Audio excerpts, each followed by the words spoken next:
एक बार की बात है, एक शांत और खूबसूरत गांव था जो ऊंची ऊंची पहाड़ियों और घने जंगलों के बीच बसा हुआ था। ये गांव अपनी सादगी और सुकून के लिए मशहूर था। यहाँ के लोग अपनी जमीनों पर मेहनत करते थे और पहाड़ों से निकलने वाले झरने और नदियां उनकी फसलों को पानी देती थीं। उनके दिन मेहनत और खुशी से भरे होते थे और रातें तारों के नीचे गीतों और कहानियों के साथ गुजरती थीं। लेकिन एक साल मौसम ने उनका साथ छोड़ दिया। आसमान साफ हो गया, सूरज दिन ब दिन तेज जलने लगा और बारिश का नामो निशान मिट गया। नदियां और झरने सूख गए, जमीन फटने लगी और फसलें मुरझा गईं। गांव वालों के चेहरों पर मायूसी छा गई। घरों में खाना कम होने लगा और बच्चों की हंसी फीकी पड़ गई। लोग अपने बच्चों और बुजुर्गों की चिंता में डूब गए जो कमजोर होते जा रहे थे।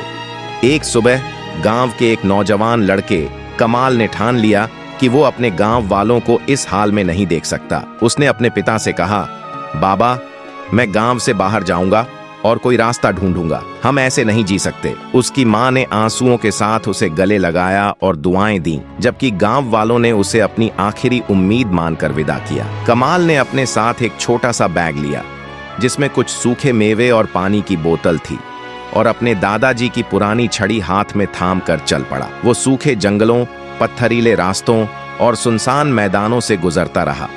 3 दिन और 3 रातों के बाद जब उसकी ताकत जवाब देने लगी, वो एक छोटी सी घाटी में पहुंचा जहां एक साफ झील चमक रही थी। झील के किनारे उसे एक अजीब सी चीज दिखी। ये एक नाजुक चमकती हुई प्राणी थी जिसके पंखों से धूप में रंग बिरंगी रोशनी झलक रही थी। उसके लंबे बाल सोने की तरह सुनहरे थे और कपड़ा हल्की धुंध की तरह चमक रहा था, लेकिन उसका एक पंख अजीब तरह से मुड़ा हुआ था और वो जमीन पर बैठी दर्द से कराह रही थी। कमाल सावधानी से उसके पास गया और धीरे से पूछा, क्या तुम्हें चोट लगी है? उस प्राणी ने अपनी चमकती नीली आंखें खोलीं और फुसफुसाते हुए कहा, हाँ, मैं आसमान से उड़ते हुए यहाँ गिर गई। मेरा पंख टूट गया है और मैं अपने घर वापस नहीं जा सकती। कमाल उसके पास बैठ गया और अपने बैग से पानी निकाल कर उसे दिया। फिर उसने अपने कपड़े से एक पट्टी फाड़ी और छड़ी की मदद से उसके पंख को सहारा दिया। तुम्हें आराम की जरूरत है, उसने कहा। उस प्राणी ने शुक्रिया भरी नजरों से उसे देखा और कहा, मैं तुम्हारी मेहरबानी की शुक्रगुजार हूँ। मेरा नाम सहर है। मैं तुम्हारा एहसान कैसे चुकाऊं? कमाल थोड़ा झिझका, लेकिन फिर अपने गांव की हालत याद आई। उसने कहा, मेरे गांव के लोग भूख और प्यास से मर रहे हैं।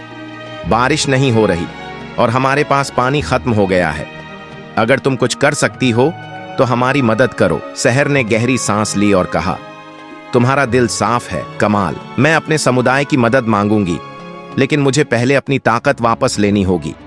क्या तुम मेरे साथ यहाँ रुक सकते हो जब तक मैं उड़ने लायक ना हो जाऊं? कमाल ने तुरंत हाँ कह दी। अगले कई दिनों तक वो झील के किनारे रहा। वो सहर के लिए फल और पानी लाता, उससे बातें करता और अपने गांव की कहानियां सुनाता। सहर की सेहत धीरे धीरे ठीक होने लगी और उसके पंख फिर से मजबूत होने लगे।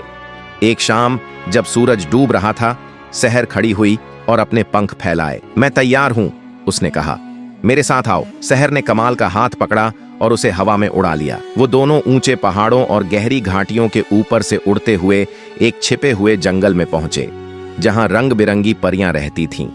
उनके पंख नीले, हरे, लाल और सुनहरे रंगों में चमक रहे थे।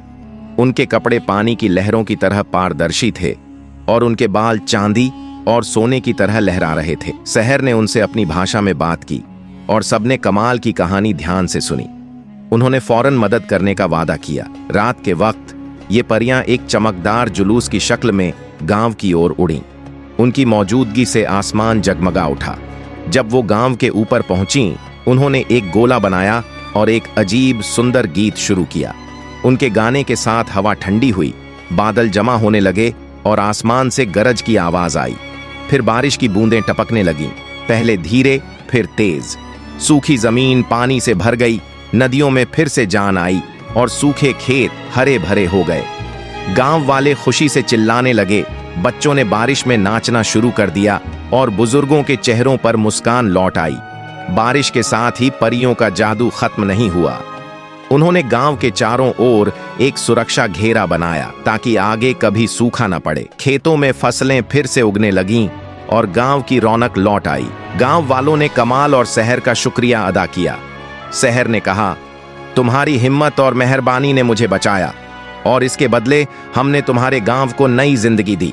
प्रकृति का ख्याल रखना जैसे तुमने मेरा रखा। इतना कहकर वो और उसकी साथी परियां आसमान में गायब हो गईं, लेकिन उनकी आवाज और रोशनी गांव वालों के दिलों में हमेशा बनी रही। कमाल गांव का हीरो बन गया। लोग उसे बारिश लाने वाला कहते थे और गांव फिर से खुशहाल हो गया। वहां के लोगों ने प्रकृति से प्यार और उसकी हिफाजत का वादा किया और घाटी उम्मीद और जादू की गवाही बनकर चमकती रही। यदि आपको यह कहानी पसंद आई हो तो इसे लाइक करें, शेयर करें और हमारे चैनल को सब्सक्राइब करें। धन्यवाद।